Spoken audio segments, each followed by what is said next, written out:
Well, good morning, good afternoon, and welcome to Morning Gospel Fuel with Mr. G. It is Tuesday, February 8th, and it is the fifth week of Ordinary Time, and it is the feast day of Saint Josephine Bakhita, in which she died in 1947, but she was a Sudanese-Italian religious sister um, who lived in Italy for 45 years after having been a slave in Sudan. She was a slave in Sudan for 12 years, um, and she became a saint in 2000. In fact, she is the first black woman to receive the honor in the modern era. But back to her slavery, she was seized by Arab slave traders back in 1877, whenever she was about 7 or 8 years old. And then she was a slave over the course of 12 years, and she was sold many times until she was finally given her freedom. But evidently, so it's Saint Josephine Bakhita, and evidently Bakhita was not the name she received from her parents at birth, because it is said that the trauma of her abduction caused her to forget her original name.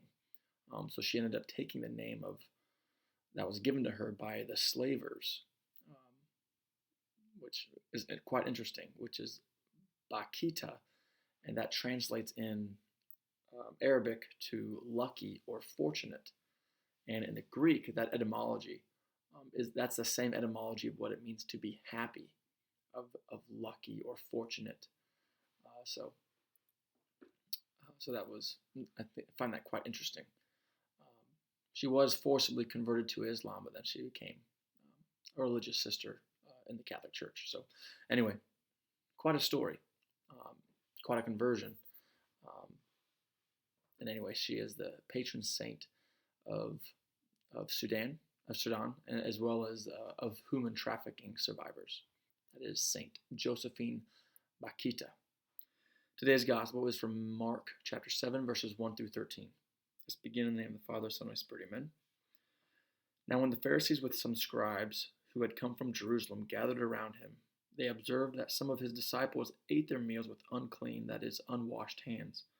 For the Pharisees and, in fact, all Jews do not eat without carefully washing their hands, keeping the tradition of the elders.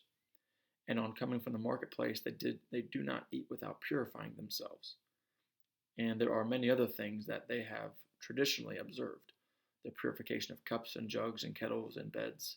So the Pharisees and scribes questioned him, "Why do your disciples not follow the tradition of the elders, but instead eat a meal with unclean hands?"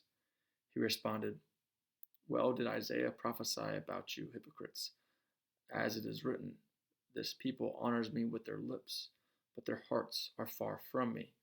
In vain do they worship me, teaching as doctrines human precepts.' You disregard God's commandment, but cling to human tradition." He went on to say, "How well have you set aside the commandment of God in order to uphold your tradition?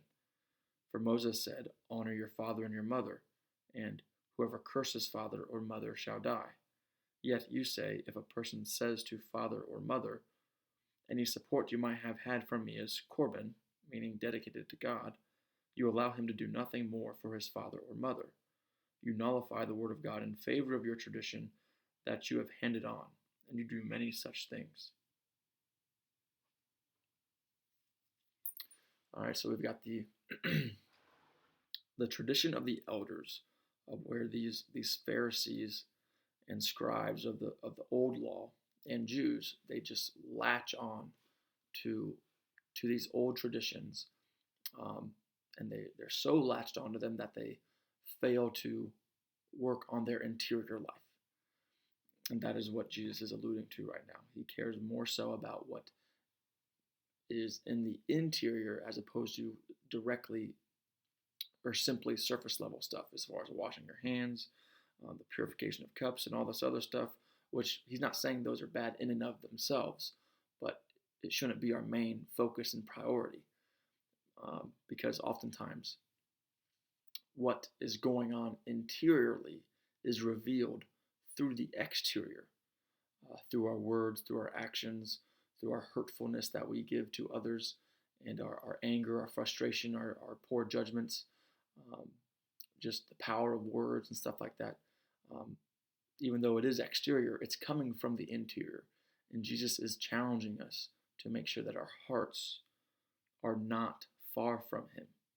We need to make sure that our main goal and focus is on the interior life, so we can be interiorly free, so that we don't hurt anything else from the exterior, which is what Jesus is really trying to break from these Pharisees. So, what is it that we need to break from our interior life so that we can reveal a better interior life through our exterior means?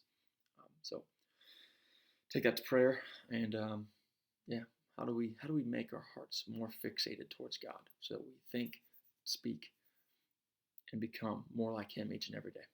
Have a great day. God bless. And keep it real. In the Father, Son, and Spirit. Amen.